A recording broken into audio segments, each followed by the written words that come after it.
Un, dos, tres. Ahí vamos de nuevo. Muy buen día para todos. Yo soy Martín Rodríguez. Esto es Mejor Hecho que Perfecto, un podcast pensado, diseñado y realizado para llevar temas de desarrollo personal, de despertar espiritual, de toma de conciencia a nivel personal, a nivel global, a nivel general.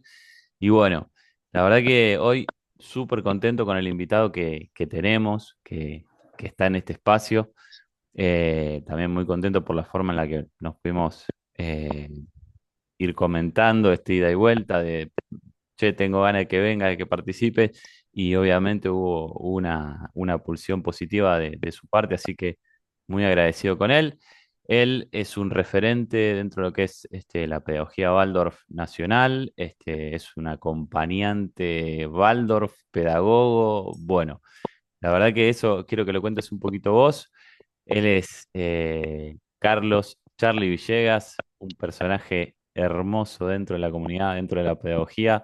Quiero bueno, que te presentes también vos, que nos cuentes también un poquito quién sos y bueno, bienvenido Charlie, un placer tenerte acá.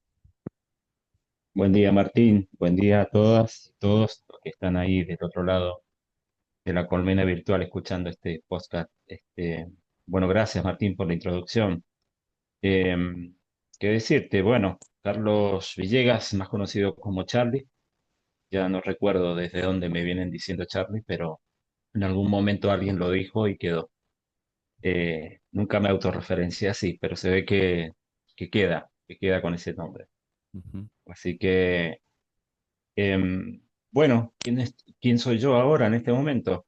Sería un poco la... Esa es por ahí lo primero que nos gusta entender, saber, conocer un poquito por ahí tu historia, qué sé yo, tus valores, tu norte, tu propósito en la vida, más allá de lo que Ujú, por ahí hoy nos convoca, que es un poquito la pedagogía Waldorf en sí, y que ya nos vas a ir contando eso y demás. Contanos un ujú. poquito quién sos vos hoy, quién venís siendo, cómo te atravesó la vida y te sigue atravesando en el hoy por hoy. Y bueno, eso, un poquito de tu experiencia, conocerte un poquito. Bueno, ¿quién soy yo ahora a los 50 años? Es a medio siglo, estoy parado en un lugar donde estoy en este momento facilitando espacios educativos desde la pedagogía Waldorf, trabajando con comunidades. Sigo trabajando con comunidades, acompañando en el fortalecimiento de la organización, como también en el nacimiento de espacios educativos, socioeducativos. También estoy en este momento actual trabajando mucho en Germinar, que es una pedagogía social, que es desde la antroposofía, como la raíz madre también de la pedagogía Waldorf, solamente que son de las ciencias sociales, no de la ciencia de la educación, como la pedagogía Waldorf. Y estoy ahí como facilitador de Plan Mendoza, representante de Mendoza a nivel nacional. Y bueno, ahí acompañando grupos también para que puedan tener herramientas blandas, herramientas para el trabajo social, comunicacional, organizacional y procesual, ¿no? Eso por un lado. Y otra de las características presentes que me encuentro a los 50 años es acompañar biografías humanas desde la herramienta antroposófica, que es un trabajo hermoso, que se inicia con la pedagogía Waldorf en el estudio de los septenios, pero que después en la vida adulta también hay que acompañar para que cada ser humano encuentre su misión y propósito en la vida, o tal vez ya lo está ejerciendo, pero bueno, ya a sabiendas, a ciencia cierta o a ciencia espiritual, o siendo consciente de las habilidades y potencialidades para desarrollar y afrontar su vida, ¿no? Entonces, en este momento estoy en eso también, acompañando individualidades, no tanto comunidades también, y sigo dando talleres. Ahora actualmente he habilitado un espacio que ha nacido también por necesidad de la gente y que ha servido como llamado y que también es parte de lo que a mí me encanta, que es dar actividades artísticas y meditativas. Entonces hay un taller que se llama Meditación y Arte, donde vivenciamos ahí procesos del trabajo interior a través del arte en sí, per se como herramienta de meditación, analizando obras clásicas tanto de la pintura, la música, la escultura, la arquitectura, como también siendo productores, no solo consumidores de obras de arte, sino productores y meditantes en el tema de producir obras, para que sea un ser humano más creativo, que tenga más posibilidades de encontrarse con esas potencialidades que tenemos todos, más allá de ser artista o nacerse con un talento por ahí. Y después con la meditación, sí, estoy a full acompañando a esto, me parece que es esencial en estos tiempos, que cada uno tenga la posibilidad de ser mejor ser humano y qué mejor que conocerse a sí mismo, ver sus posibilidades y alcance. Así que bueno, también ahí acompañando eh, en ese proceso más interior, digamos. Me encuentra en esta etapa, según Steiner, en este septenio, la maestría, y de 49 a 56 años, así que me encuentro en los 50 en la maestría de poder facilitar espacios y tiempos y ritmos para que cada persona se encuentre con ese propio biorritmo.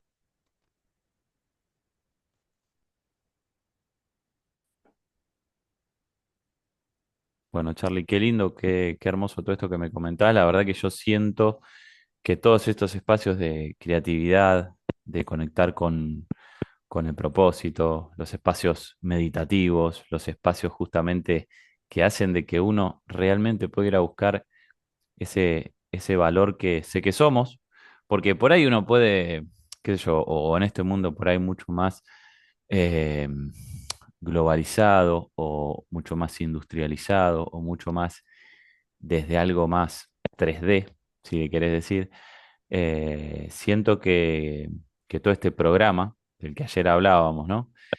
Eh, ha ido erosionando un poco toda esta posibilidad nuestra de ser creativos, de ir hacia adentro, de recordarnos siempre como niños, de buscar esas posibilidades o esas soluciones a problemas o a conflictos que a veces suelen ser también muy diversos y justamente con una intensidad de complejidad elevada en la vida.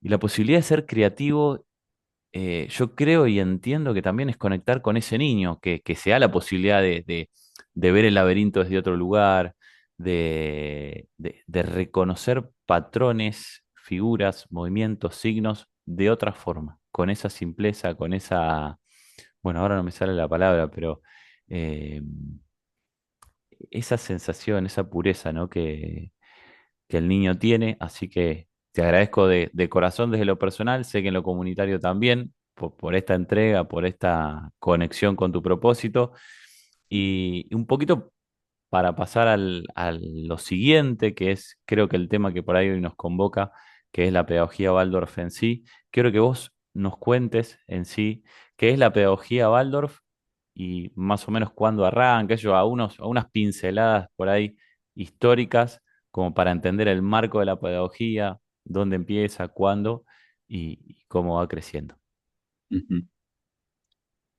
Bueno, Martín, estamos hace días de 100 años de la partida del fundador de esta pedagogía, que es Rudolf Steiner.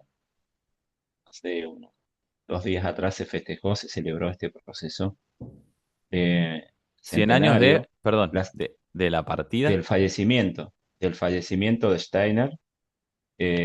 Así que estamos ahí en un clima, o en sea, este ya hace equinoccio 100 de años que no otoño. está, Rudolf. Ponele, claro, Wow. pero que Sí, está sí, vivo en sí, las que no está obras que... físicamente, pero digo, sí, tremendo, tremendo. Pensé que era más Sí, contemporáneo, che, la verdad que no había no, buscado ese hace dato. poquito nomás. Ahí cito, diría el tucumano. Ahí cito, eh, ha fallecido.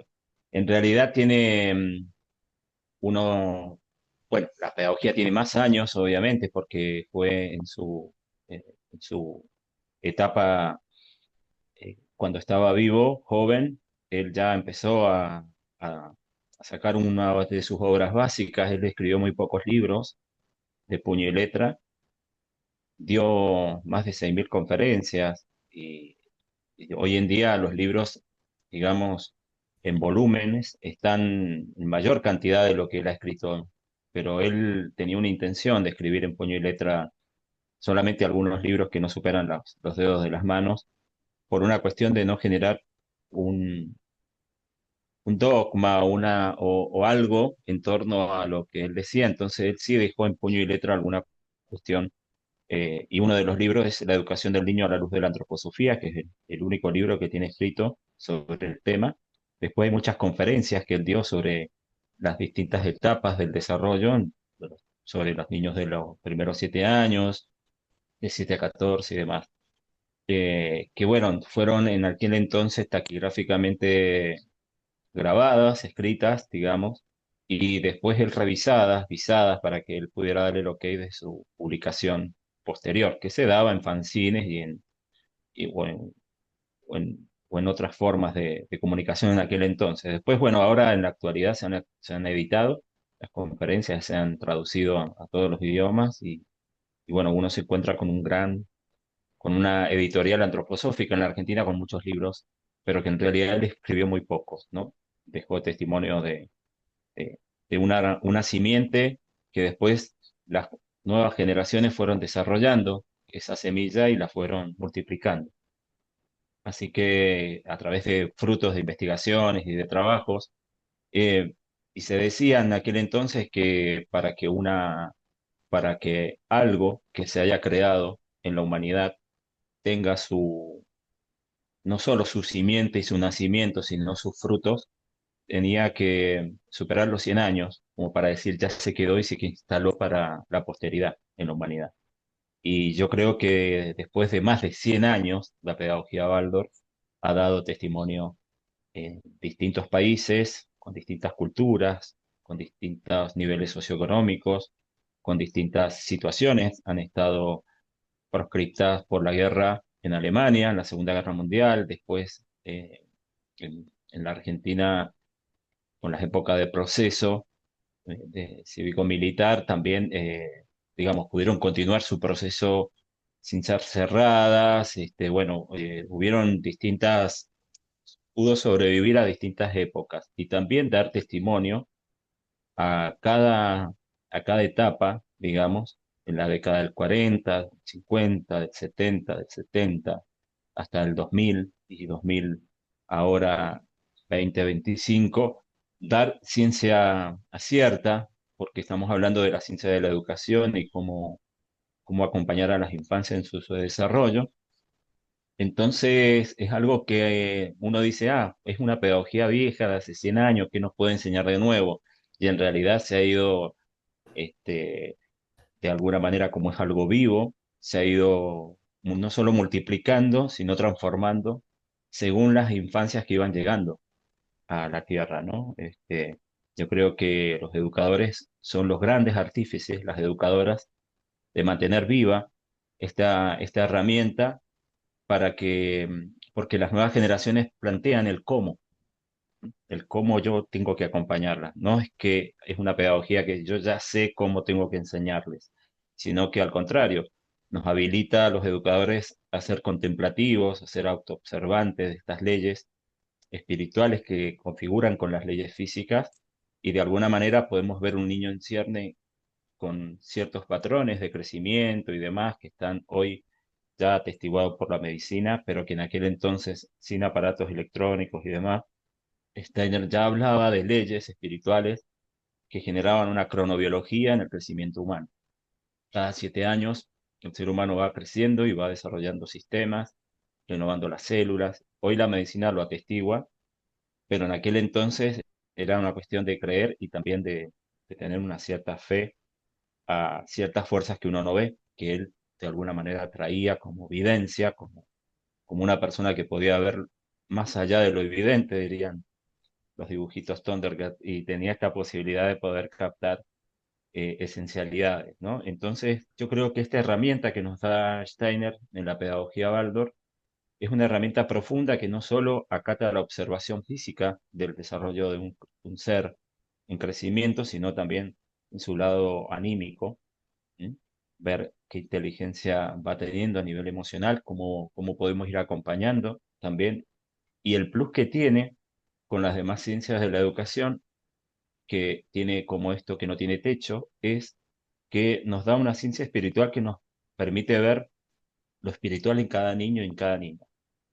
Y ese acompañamiento de poder ir generando espacios para que cada niño y niña vaya desarrollando ese, esa espiritualidad, no tiene que ver con algo abstracto ni con fe ciega, sino a ciencia cierta, porque hablamos de una ciencia. Por ende, esto se ha ido adaptando a lo largo de los tiempos y las nuevas generaciones nos han ido como interpelando en el cómo tenemos que crear espacios para que ellos puedan desarrollar esas nuevas fuerzas que traen para un cambio social. Entonces, estas nuevas fuerzas a nivel espiritual tienen que ver con los dones y talentos que cada uno trae. Entonces, cuando hacemos entrevistas en los jardines de infantes con las madres, preguntamos cómo está el proceso de embarazo, cómo fue, porque ahí también nos tira una currícula el niño o la niña de cómo viene. Algunos son muy movedizos, otros son muy quietitos, algunos les cambian la alimentación a la madre, pasan de lo salado a lo dulce, etcétera, y como que vienen con una impronta muy única que tiene que ver con la singularidad de el yo de cada ser humano, ¿no?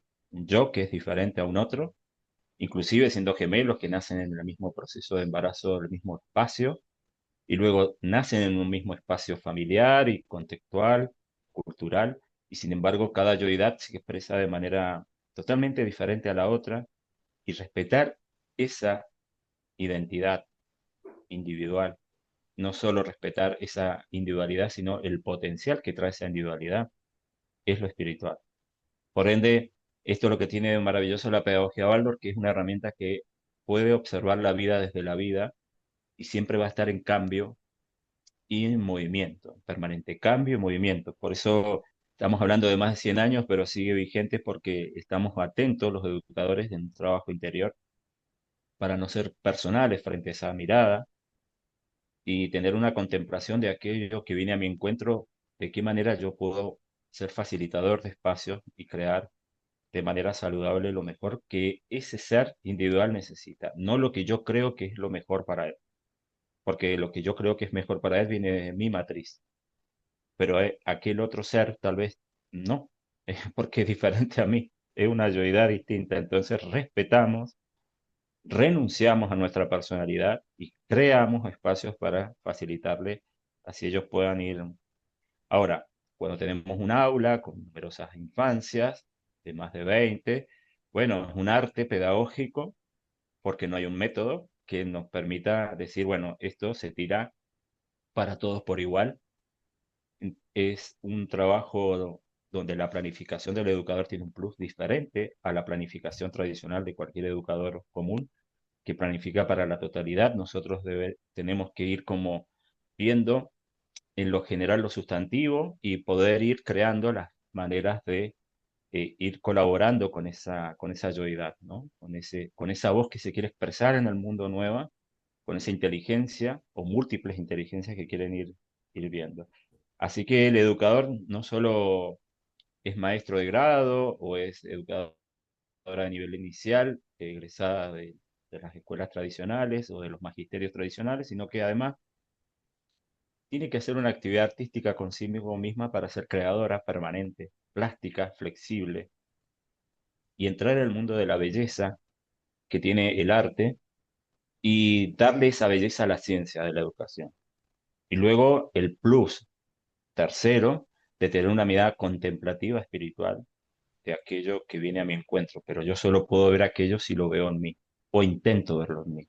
Entonces, un trabajo maravilloso, vocacional, intransferible, porque no todo educador tiene una dimensión espiritual, no solo con uno mismo, sino con el entorno, y aquellos que sí, que son educadores que despiertan a una espiritualidad interior, a a una cualidad de poder ver más allá de lo físico y anímico o psicológico que el niño expresa. Bueno, es un poco la tarea que tiene la pedagogía Waldorf, ¿no? En esa cualidad. Tremendo, impresionante, impecable, redondo, brillante, no sé, me emocionaste cuando estabas hablando.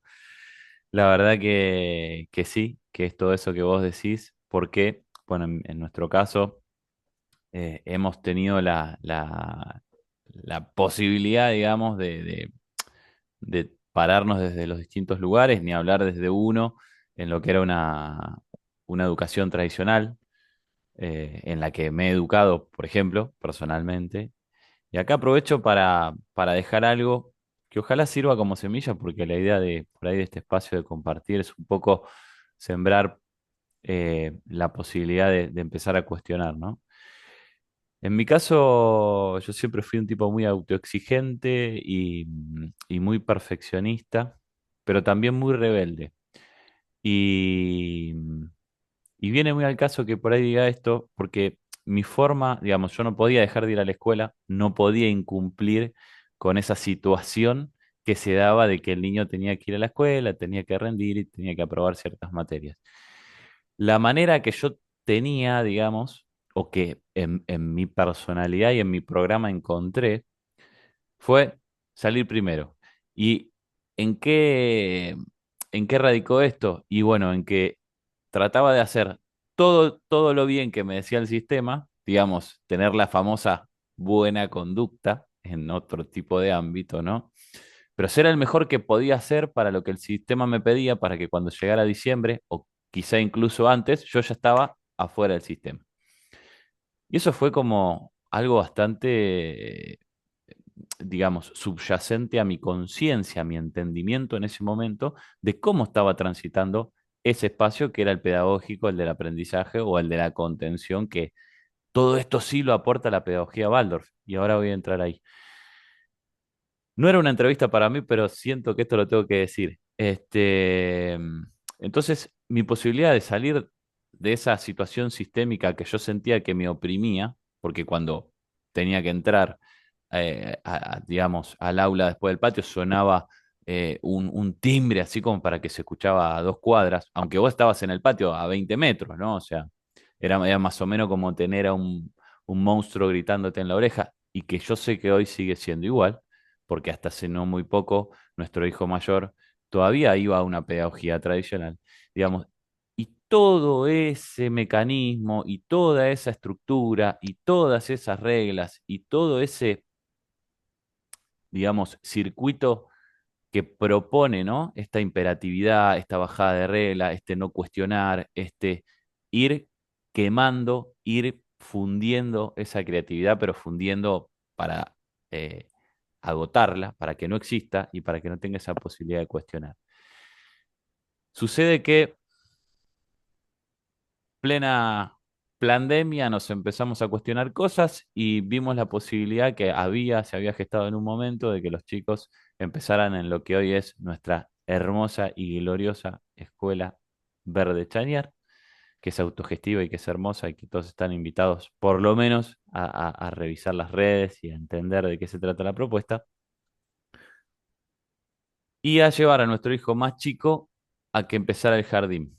Bueno, como sucede con los chicos chicos, acompañar a sus padres y demás, por lo menos en las primeras instancias de jardín y de aula, me tocó transitar la adaptación de Manuel, el más chico, a la pedagogía Waldorf en la instancia de jardín.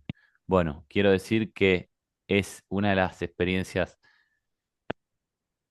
me emociono, más hermosas que me ha tocado vivir y, y no podía entender cómo realmente existían esos espacios de, de tanta entrega, de tanto contemplamiento o contemplación, no sé bien cómo será la palabra, eh, de tanto entendimiento desde todo esto que vos decías recién, Charlie, desde una parte mucho más general pero mucho más también espiritual, desde una contención. Yo sentía que estaba como en un sueño, ¿viste? O sea, que era como que decir, realmente eso que uno sueña y tiene esas sensaciones en un sueño, quizá, el famoso cuento de hadas, bueno, yo lo viví. Yo lo viví y lo viví en esa adaptación con mi hijo más chico, que tiene el temperamento más bravo, y sentía que llegaba en el mejor momento. Yo decía, a ver, no puede existir, o creo, o según mi decodificación de ese mensaje en ese momento, no podía existir un mejor lugar, un mejor espacio que ese para que él estuviera acompañado, contenido, guiado. eh, abrazado y querido, digamos. Así que tremendo. Yo quería en algún momento esto decirlo, acaba de quedar grabado y me parece que también que es hermoso porque no es siempre esta cuestión de, bueno, che, es el contenido, ¿no? A ver, 2 más 2 tato. Esto es del resultado. Que la Matrix, el programa, dice, y bueno, pero a ver, los chicos saben multiplicar por 7 o la tabla del no sé qué. Y sí, sí, la sabe, lo que pasa es que la aprenden de otra forma. Es lo mismo que vos, digamos, ¿no? Siento esto. Digo, o sea, una pedagogía tradicional te dice, bueno, el mapa de esto es esto, y acá y allá, y el clima va a ser así, y en invierno tal cosa, y en verano tal cosa. Todo. La pedagogía Waldorf, yo siento que está el camino, el educador lo sabe, está el norte puesto, vamos para allá y arrancamos a caminar. Y lo vamos pasando por el cuerpo. Y llega la noche y empieza a hacer frío y nos abrigamos y hacemos un fogón y celebramos el compartir y vemos las individualidades. Digamos, esa experiencia en donde entonces el niño al segundo día ya sabe a qué hora anochece, a qué hora amanece, cuántos grados a la noche, cuántos grados, qué tipo de fauna hay, qué tipo de bichos caminan, digamos, es tan integral, es tan revelador que es un poco esa esencia de la que nosotros intuitivamente teníamos por ahí en una sociedad como la de hace 20 30 40 años, cuando salíamos a jugar a la calle, ¿no? Que hoy por hoy un poquito todo eso se ha perdido a mano de la inseguridad y toda esta sociedad moderna que tiene otros valores que sé que van a ir cambiando también. Así que nada, gracias por darme también este espacio, Charlie, pero sentía que lo tenía que compartir y un poquito conectando con esto que decía yo recién, ¿tenés vos para darnos un ejemplo? Y esto te lo pido porque claramente, digamos, si miramos y revisamos la estadística, hoy la mayoría de los padres, llevan a sus hijos a escuelas tradicionales, ¿no? Bueno, estaría buenísimo por ahí, siento germinar por lo menos el derecho a la duda o al cuestionamiento, de decir, esto se puede abordar de otra forma, o se puede mirar, de una manera diferente. ¿Podrías darnos un ejemplo práctico de cómo, por ejemplo, se enseña un contenido en la pedagogía Waldorf? M- Digamos, no es contra ni versus, pero sería en una mirada diferente a lo que es la educación tradicional. Sí, Martín, aclarando algunas cositas de tu comentario que me parece ampliarlas y aclararlas, es primero, eh, mientras te escuchaba, sentía esto de para que la gente sepa que estas escuelas que parecen imposibles son posibles y son posibles a nivel legal. Están siendo públicas en muchos países, Estados Unidos, Alemania, Francia, África, Argentina, tenemos dos espacios socioeducativos públicos de jardines eh, y una, digamos, y con la posibilidad que hoy ya están aprobadas a nivel nacional, pedagogías donde en lo que serían las jornadas institucionales que tienen los educadores, tanto pública como privada, pueden acceder a Montessori y a Waldorf, que ya están siendo reconocidas a nivel nacional. Eh, en este sentido, aclarando esto, porque si no pareciera ser que estamos como fuera del sistema y que qué lindo, ¿no? Si todo es así, fuera, no, estamos dentro del mismo dragón y dentro del mismo dragón entregando en tiempo y forma las planificaciones que la supervisión pide como cualquier escuela común. Nosotros, la escuela más antigua de Latinoamérica es la Rudolf Steiner, que está en zona norte de la Argentina, en Buenos Aires, en provincia de Buenos Aires, en zona norte, que es en Florida. Ahí en la calle Warnes está esta escuela que es la más viejita, tiene 80 años.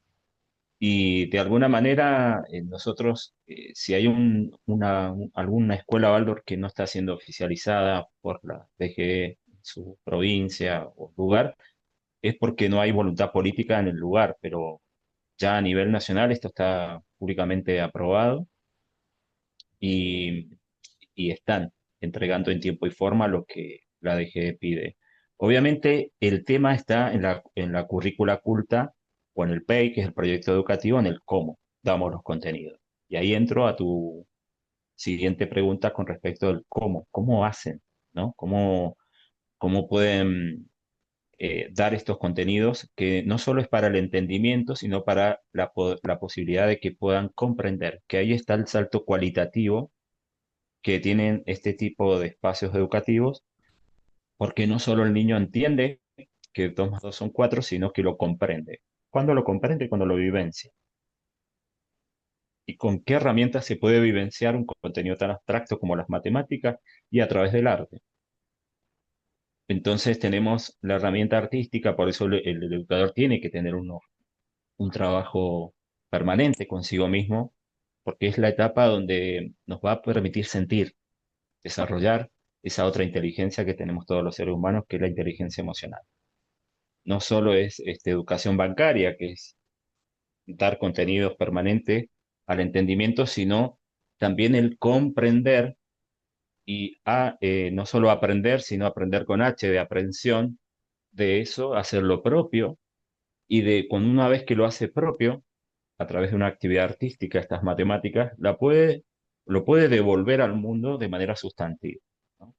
Entonces, viendo la creatividad que tiene cada uno de poder ir aprendiendo los múltiplos, donde de alguna manera los múltiplos a través de la música, por ejemplo, es una de las maneras que tenemos, como también lo tenemos a través de dibujo de formas, a través de la naturaleza. Digamos que en este sentido es una educación integral porque integra las diferentes disciplinas.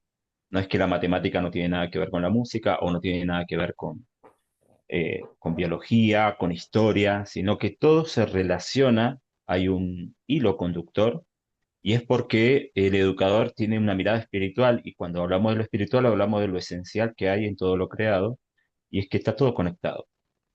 Si nosotros logramos entender cuál es el puente que conecta la vida en todo lo creado, podemos llegar a poder entender que todas las materias están en sí relacionadas.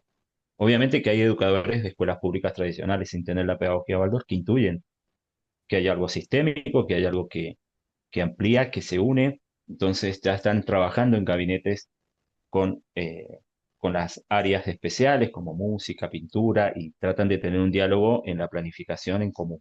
Entonces, en esto, por ejemplo, en las matemáticas, cuando tenemos que aprender eh, los temas pares, utilizamos la música para trabajarlos con los pies. ¿Mm? Tratamos de generar movimiento, que es la parte motora, para que toda la sangre se vaya a la parte, no esté solamente esa horita con toda la sangre en la cabeza, porque es antinatural. El niño, su trabajo es jugar. Por ende, tenemos que partir de la necesidad y de las formas que tiene su crecimiento físico, que donde nos dice que va por acá. Yo me quiero mover. De hecho, cuando toca el timbre que decías vos, Martín, uno sale despavorido, como que hubieran estado encerrado con un corsé, solamente para recibir en la parte cefálica el entendimiento. Entonces, en la escuela Waldorf no hay timbre, se toca con un instrumento de viento, alguien pasa por la galería tocando algún instrumento y el niño y la niña sabe que es el momento de una pausa y una exhalación, ¿no? Porque tenemos esto rítmico de entramos a la sala como una inspiración, damos contenido, exhalamos y salen afuera, luego vuelven. Ahora, en ese estar adentro también tenemos una planificación donde respira la clase, donde no solo damos contenidos desde el pensar, sino desde el sentir, con una actividad artística y con el hacer. Trabajamos integralmente las tres inteligencias, el pensar, el sentir y el hacer. ¿Y cómo arrancamos? Desde la naturaleza del niño, que es haciendo. Entonces, desde el hacer vamos construyendo ese pensar, pero primero hacemos. Entonces, para mí es mucho más por cuestiones de tiempo, porque yo tengo que planificar y entregar a fin de mes planificaciones y demás, y entrar en un ritmo. La educadora ya tiene un tracking o un timing o va queriendo lograr ese ritmo de poder dar en misma hora la actividad de empezar a ver los múltiplos a través de una actividad artística. Entonces la música sirve como ritmo para ver los múltiplos de dos.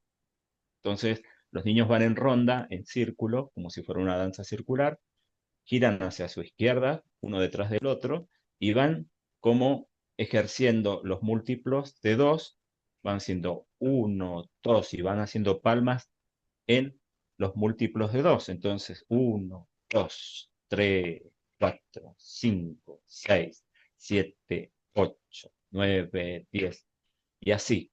¿M? Y luego lo hacen de reverso para despertar ese contenido cuando lo hacemos para atrás y decimos 10, 9, 8, 7, 6 y da como un vértigo ir de atrás en círculo. Estoy tocando A la ver si batería en quizás este momento, acompaña. Charlie. Estoy. Tuc, tuc, pa. Claro, y estás ahí generando esto de lo rítmico y que tiene que Sí, ver con la respiración y está en la etapa rítmica del corazón y pulmón, porque la etapa de 7 a 14 de la primaria tienen los niños el pechito de paloma que le llaman porque es el momento que tiene la naturaleza de ir fraguando el crecimiento del tórax. Y ahí tenemos los órganos rítmicos, que es la basta. Pausa respiración. ahí. Perdón. Hablemos un poquito de eso. Nada, me encantó por ahí esta mirada dentro de un contenido, a través de un ritmo, de los múltiplos, de un juego, de una dinámica, del pensar, del sentir y del hacer. Impresionante. Yo la verdad que solamente sé de la pedagogía Waldorf, también de un poco desde lo comunitario, pero no de lo que pasa en un contenido. Me encanta que así sea. Siento que también se despiertan o se pueden llegar a despertar todos estos dones, estos valores en una persona. Yo siempre fui también muy rítmico, ¿no? Y me hubiese encantado vincularme a la música a través de ese pulso, a través de, nunca encontré por dónde.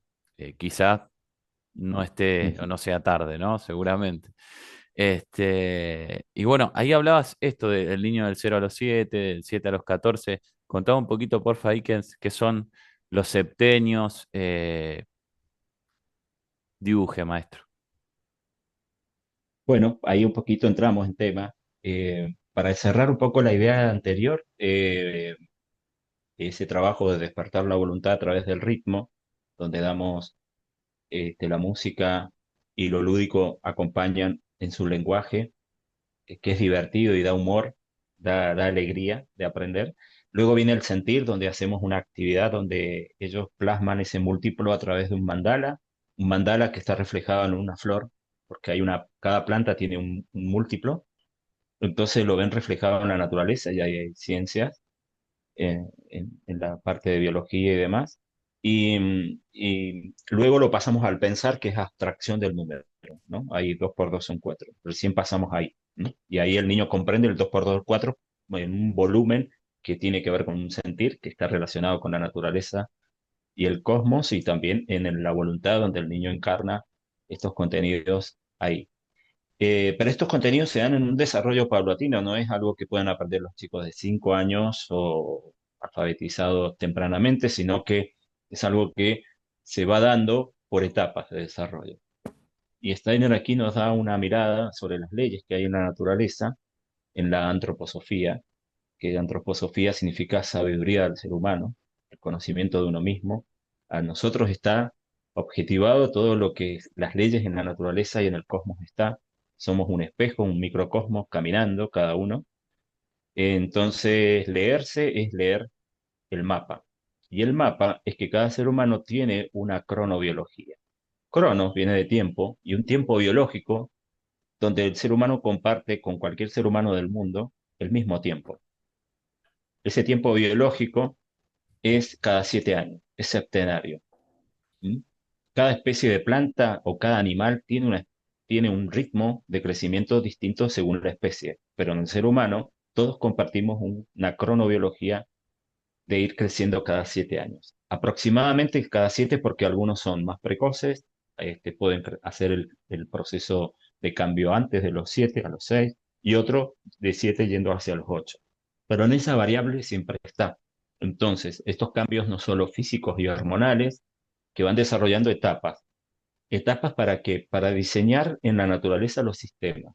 En este caso, en los primeros 7 años, la naturaleza hace como en la planta, una metamorfosis donde lo primero que va a desarrollar es la raíz, debajo de la tierra, en ese lugar cerrado y oscuro.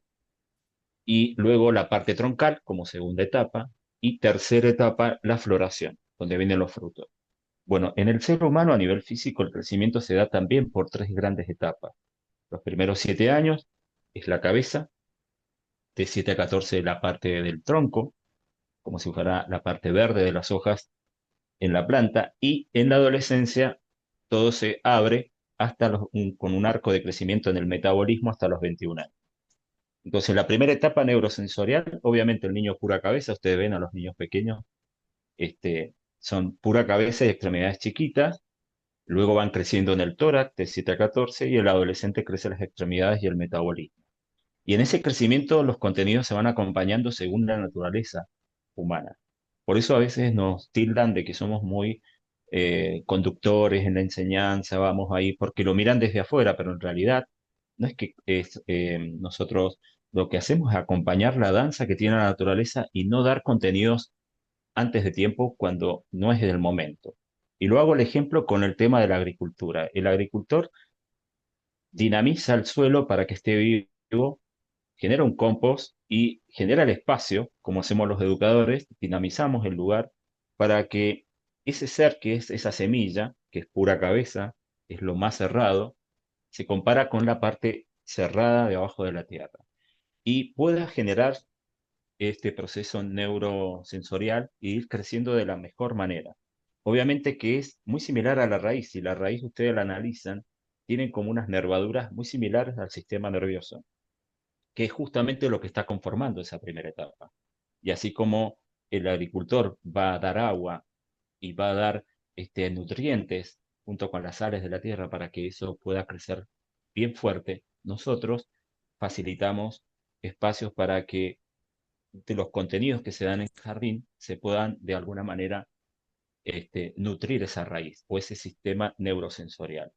Eh, si nosotros queremos alfabetizar antes de los 7 años, es como si el agricultor quiere que el fruto salga antes de tiempo, por ende quiere abrir allí la tierra y empezar a ver cómo va la raíz y a ver si tiene que crecer porque yo necesito que esto salga ya. Y el sistema es así. Entonces, para eso, el agricultor que no está en esta línea natural de crecimiento y respeto por esa planta, obviamente va a recurrir a Bayer, a Monsanto, y va a generar algunos glifosatos y cosas que hacen de que esto ¡trac! Salga antes de tiempo. Pero bueno, lo vas a tener antes de tiempo al fruto, pero como todo tomate de supermercado, uno lo corta y no tiene ni olor ni sabor, es insípido, casi el fruto no te alimenta.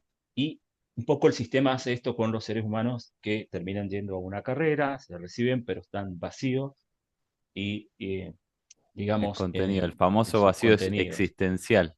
Perdón, Charles. Claro, que se llena después con consumos, remedios y demás, y bueno, hay una red que se favorece en todo eso, pero no vamos a entrar en ese tema. Sí, nosotros tratamos de no generar que el niño adelante procesos porque va en detrimento de lo que está desarrollándose en su naturaleza.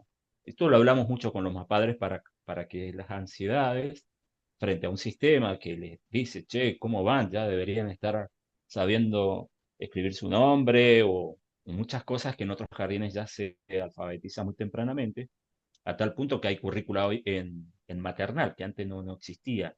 Maternal era para jugar y hoy en día ya hay como contenidos específicos para que el chico ya entre a la primaria sabiendo contar, escribir su nombre y después entra al secundario con mejor nivel y después entra a la universidad mejor nivel y después sea un ladrillo, como dice Pink Floyd, ideal para el sistema en lo que se necesita. Pero si los Que, padres se perdón, van dando cuenta, sí, que puede haber un niño que despierte esa cualidad y ese don y esa conexión hacia lo simbólico y hacia lo numérico y arranque a contar solito, obviamente, guiado, pero digo, o sea, en esto de las individualidades, eh, a lo que voy, puede ser que eso se manifieste en algún niño a una temprana edad sin ser que pase justamente el primer septenio, pero porque está, digamos, esa información en ese niño y es normal que se transite de esa forma, digamos. Pero eso no quiere decir que en una generalidad de casos haya que inocular a fuerza y a presión contenidos que muchas veces el sistema educativo siento que está ahí, ¿no? En el resultado, en el número y en, bien, y ahora que sigue, y ahora que sigue, y ahora que sigue, ahí nos pasamos toda la vida, llegamos a los 20 y pico de años con un vacío existencial, de vuelta voy a hablar de mí, Y, flacos, claro, si no hiciste lo que correspondía cuando había que hacerlo, no jugaste la cantidad de Claro. tiempo, no te conectaste con lo que tenías que conectar, no transitaste la experiencia, solamente estuviste parado en el resultado, con una sociedad y muchas veces también una familia que te decía, che, entre paréntesis, tengo una mosca que me está volviendo loco, esto nunca pasó, pero bueno, por algo sucede. Pero bueno, digo, está eso. Y vienen los vacíos existenciales y las faltas de propósito y las faltas de conexión y las personas frías. Me pasó de transitar una ansiedad fuerte en el 2020 con ataque de pánico y todo, digamos, con lo cual toda esa parte también la sé y la conozco. Pero bueno, hubo algo que seguramente vino desde el acompañamiento de la comunidad o desde algo que se inoculaba en mí desde antes, desde chico, y desde esta pregunta de dónde venimos y a dónde vamos, para qué estamos acá y demás, que por ejemplo en el caso de la ansiedad me dejó atravesarlo sin usar ningún tipo de fármacos y con terapias alternativas y holísticas como flores de Bach, qué sé yo, una alimentación más Ujú. consciente, lectura, bueno, desarrollo personal y un montón de cositas. Entonces me empecé a encontrar en ese ser que se había desencontrado capaz que a los 7 años. Tal Este, cual. em, pero bueno, nada, quería por ahí hacer esa contribución porque Sí, sí, sí. no Yo lo que somos te digo, Martín, es que conscientes. con... Sí. Dale vos, Charlie, dale. No, no, lo que te quería decir con esto que decías recién, si hay un niño que por naturaleza empieza a contar o a leer, nosotros lo dejamos porque es un talento que trae. A nosotros nos pasó que había unos mapadres que uno era escritor de una revista, una editorial, y la madre era profe de literatura y eso ya estaba en el ambiente. Ella, por imitación, los veía narrar, leer, escribir. Entonces, nada, ya traía ella algo que absorbía por imitación en la casa y lo traía como natural. Nosotros en ningún momento dijimos, no, no es el momento, sino que al contrario facilitamos que ella expresara eso, pero no la exigíamos a que tuviera que tener un rendimiento y los demás todos por igual, igual como ella, sino que al contrario. Ahora, la manera de alfabetizar que tenemos en el primer septenio, porque está curricularmente para que uno tiene que aprender las vocales, lo hacemos a través de la euritmia, a través de la danza, a través de algo donde ellos aprenden las vocales a través con el cuerpo, donde de alguna manera el movimiento prístino que ha tenido la humanidad en las épocas de los pueblos originarios. Ellos manifestaban las vocales, que son los sonidos pentatónicos a través del cuerpo. En África se ve mucho esto. Y entonces ellos aprenden desde la euritmia todo lo que es el alfabeto. Obviamente las vocales y también en cómo la educadora en la formación del habla, que es una materia que se da en la pedagogía Waldorf, en seminario, ellos aprenden a vocalizar muy bien para que el niño auditivamente pueda escuchar una vocal con un tono casi musical y que le permita decirlo en su sentir y eso le permita un andar distinto, porque están conectados los sentidos y hace de que justamente una narrativa en un cuento que es al cierre de la jornada del jardín, el cómo yo narro un cuento es cómo no solo llega la imagen, sino el tono y la modalidad del cuerpo, la corporalidad, que todo modela en el niño, que está totalmente blando y perceptivo del mundo, como la raíz que absorbe todo. Entonces, es una manera que tenemos de alfabetizar y la supervisión entiende que hay otras formas creativas, y nos dice, wow, qué lindo, porque terminan aprendiendo, pero aprenden desde otro camino, que es respetando su naturaleza. Qué hermoso. Vos hablabas justo de eso, de los cuentos cuando termina la jornada. Vuelvo a ese Martín de 30 y pico de años que acompañaba a su hijo, pero en un cuerpo de adulto, porque estaba transitando el jardín con él. En ese momento dije, che, que no me busquen, que ya me quedo acá.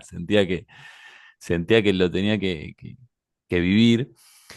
Y eso de los cuentos que decís y la forma del habla del educador en el aula, lo pude vivir en primera persona. O sea, es una cosa impresionante. Y no tan solo la comunicación, sino que lo que sea vos, los ritmos, la forma de referirse a los educadores a los niños, la contención, y realmente se da esta situación de libertad, ¿no?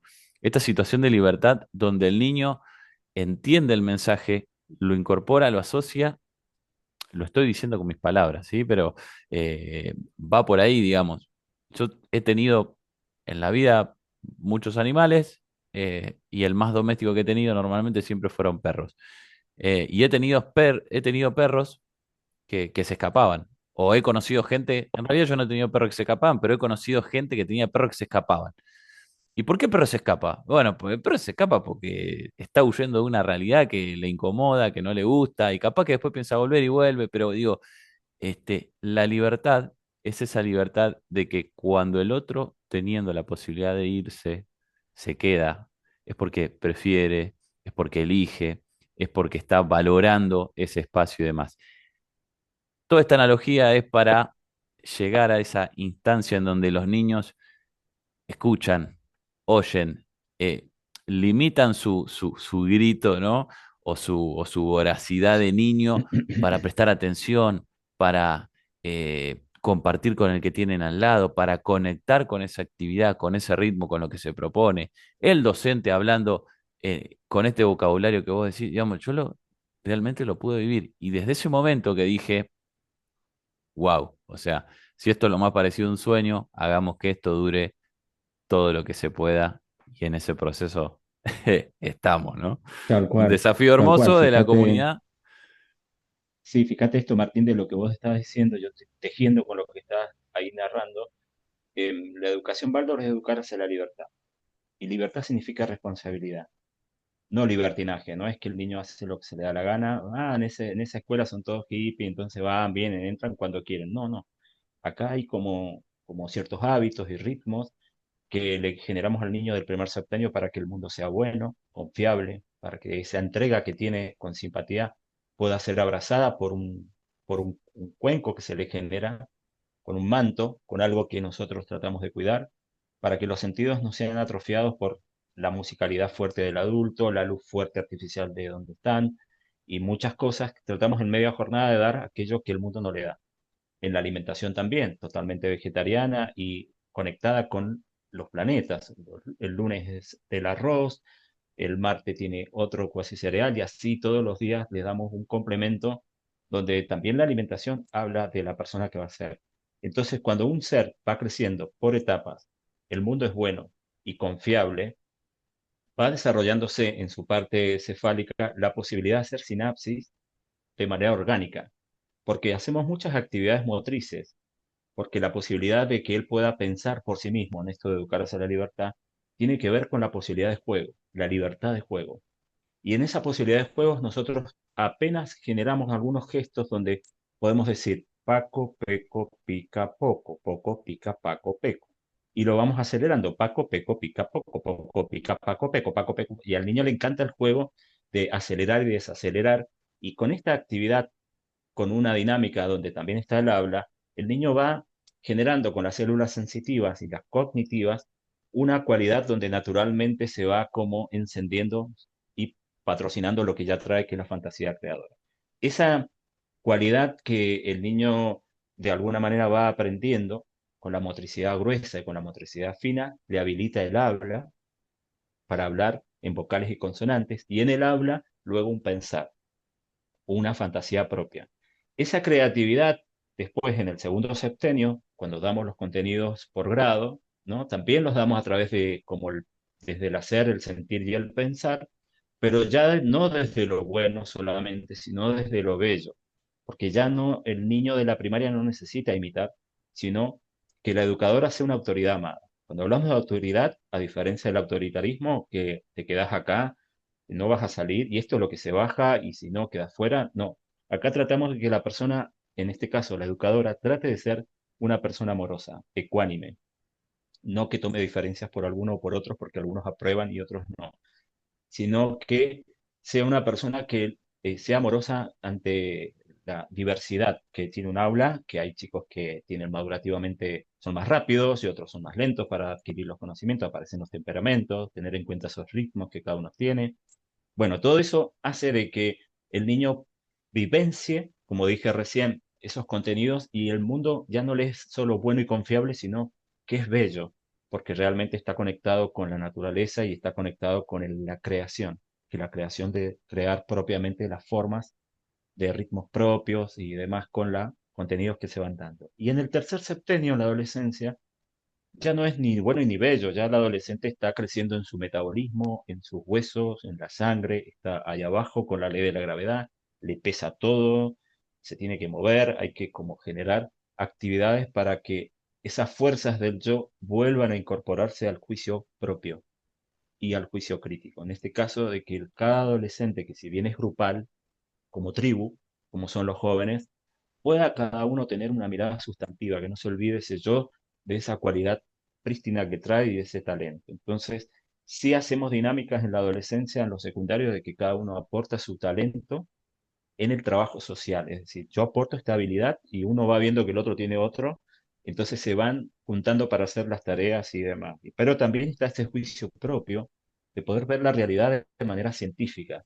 Ya van al hueso ellos, no solo van al hueso con el chiste, ¿no? Que justo te pegan ahí donde más duele, sino también llevamos esa energía para que ellos puedan ser críticos y puedan ir al juicio de lo que es verdadero. Y interpelan al profesor y a la profesora porque si es verdadero en lo que está diciendo, ser verdadero es una persona que estaríamos diciendo como la antesala de la libertad.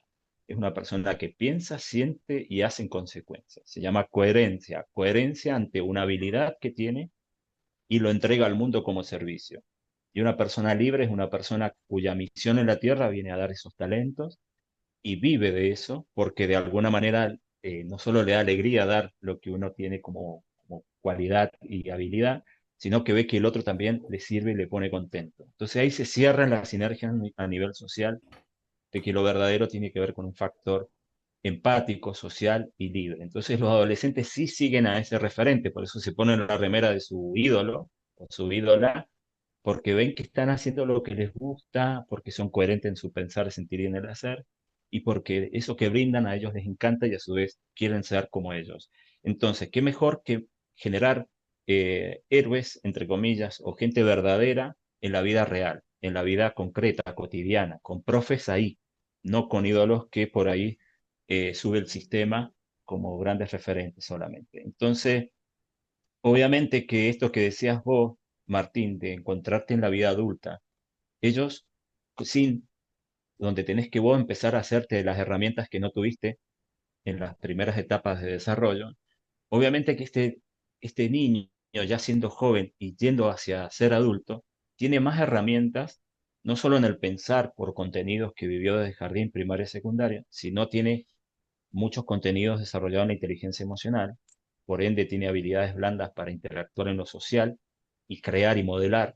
Donde no existe, hay un conflicto, bueno, ver la manera de encontrarle la vuelta y en el hacer la motricidad gruesa y fina para llevarla a cabo, para poder encarnar esa idea que trae y que siente y que quiere entregar a los demás. Entonces estamos no solo educando por contenidos básicos curriculares, sino estamos educando para la vida, para que ese ser sea un ser libre, íntegro. Educarse a la libertad es complejo, pero tratamos de generar estos espacios para que así sea.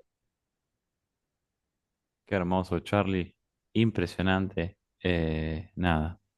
Siento que navegamos por un montón de cosas, hablamos de ritmos, de septenios, de la educación en sí, de cómo por ahí no es que se separa, sino que se aborda desde un lugar diferente a lo que es a una educación tradicional o a la que, por ejemplo, a mí me tocó transitar en primera persona y mi hijo más grande también hasta segundo grado. Eh, Siento que sí, que esto es puro proceso, ¿no? La pedagogía en sí no está puesta desde el resultado. Obviamente viene el resultado y el resultado llega, pero no con ese apego, esa ansiedad, como decías vos, de querer buscar el resultado cuando todavía no se genera, no se germina, y ser respetuoso de eso, de cada momento, de cada tiempo, de cada proceso, de cada vida, de cada individualidad. Nada.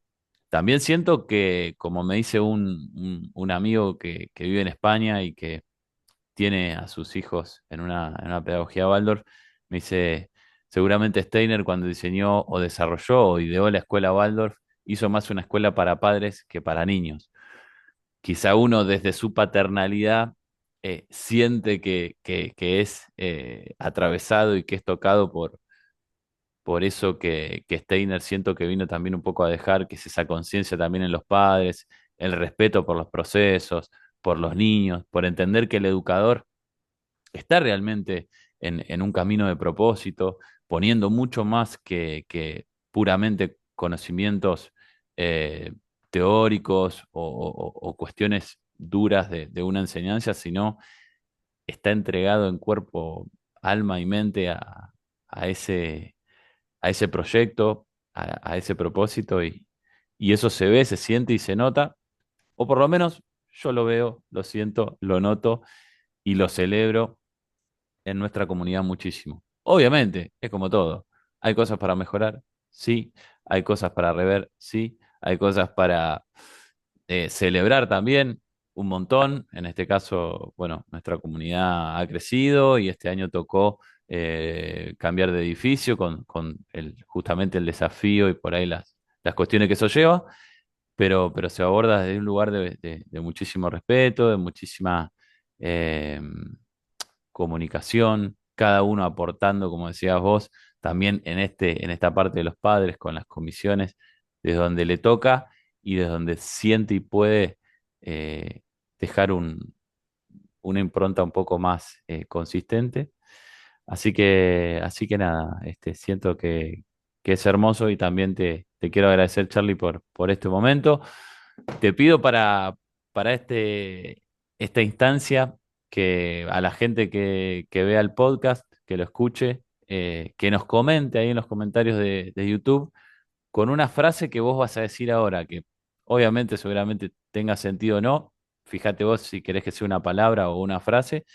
Y si escriben esa frase, vamos a saber qué personas escucharon el podcast. Inclusive te lo pueden mandar por WhatsApp o a vos por tus redes también. ¿Qué palabra te gustaría que fuera la que dé un poco gracia a esta instancia de encuentro? Renuncia, Renuncia. Buenísimo. ¿Me querés desarrollar un poquito? ¿Por qué eso? porque ahí tiene que haber menos ego, menos personalidad corriente y más amor y más entrega. Creo que estas escuelas o cualquier otras escuelas de otras pedagogías se basan en una renuncia de lo que a mí me gustaría, de lo que yo preferiría y se sacan de la zona de confort para autogestionar espacios educativos. Y ahí hablaba vos de las comisiones, ¿no? No son subvencionadas ni por una empresa ni por un estado, entonces tenemos que salir a la cancha los mapadres a buscar la manera de organizarnos. Y a Claro, veces encontramos respuestas en la misma escuela y a veces tenemos que ir a Germinar, que es el otro espacio de pedagogía social donde nos dan estas herramientas para entendernos en la autogestión. Pero si queremos educar hacia la libertad, tenemos que renunciar a la personalidad que sí es la que está en boga en la meritocracia del sistema en el que vivimos.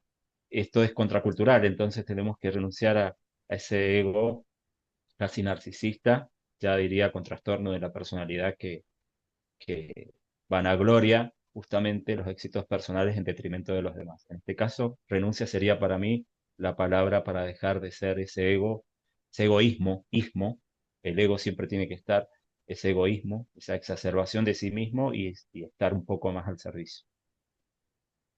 qué hermoso. Siento que podría estar hablando todo el día con vos, Charlie. Porque, digamos, más allá de ser muchas veces por ahí muy empático y ser contemplativo con un montón de cuestiones, y obviamente la idea es justamente, como digo, este espacio de esta charla y de este intercambio es generar conciencia, no polaridades, ¿no? Digamos, quien genere esa polaridad, bueno, está invitado a revisar por qué. Siento, como hay algo que si te hace reaccionar, justamente creo que es porque seguramente hay algo que empezar a cuestionar, a rever y seguramente a dar la posibilidad de un cambio. Charlie, quiero agradecerte un montón por este momentito, por esta hora que llevamos ya un poquito más, me parece de grabación, de intercambio, de nutrición en todo lo que vos conocés. Sé que solamente un poquito de todo lo que podés llegar a transmitir y te agradezco muchísimo por toda esta entrega. Y para cerrar, si querés compartirnos una idea, una reflexión, un tip, algo que vos quieras dejar como un mensaje tuyo para la comunidad, para el mundo en general. Bueno, el mensaje que me digo a mí mismo todos los días es tratar de todo lo que yo quiero ver mejor afuera, que empiece por mí. Creo que es el mejor camino que uno tiene más cercano para la transformación. Si yo quiero ver algo que afuera me da como cierta ira o cierta, dice Steiner que la ira es algo saludable porque no te es indiferente el mundo. El tema es que hagas con esa ira algo noble, sino que puedas generar algo con vos mismo, que te puedas transformar y un poco sería ese, que lo que quiero ver transformado afuera, que lo transforme en mí, o sea, de que lo que vaya a dar tenga cuerpo y vida. Hermoso. Coincido plenamente con ese mensaje. Obviamente muchas veces no es el camino más fácil porque es el que menos cómodo queda y es donde hay que empezar a hacerse cargo, pero siento que es por ahí. Y si yo quiero que algo afuera se empiece a ver en la mejor manera o en el único que puedo generar algo, siempre es desde uno. Así que bueno, Charlie, te agradezco un montón que hayas estado en este episodio número 4 de Mejor Hecho que Perfecto. Un placer haber compartido este ratito, este momento, como decíamos recién, toda tu experiencia. Si este podcast te gustó, te resonó, te fue de aporte, por favor, comentalo, compartilo, transmitilo para que otros también puedan conocer, también en este caso, de esta pedagogía, de esta forma, como decía Charlie recién, me encantó, contracultural no solamente de ver la enseñanza, sino la vida. Así que muchísimas gracias. Hasta la semana que viene. Espero que estén todos muy bien. Nos vemos en un próximo capítulo. Gracias, Charlie. Nos vemos.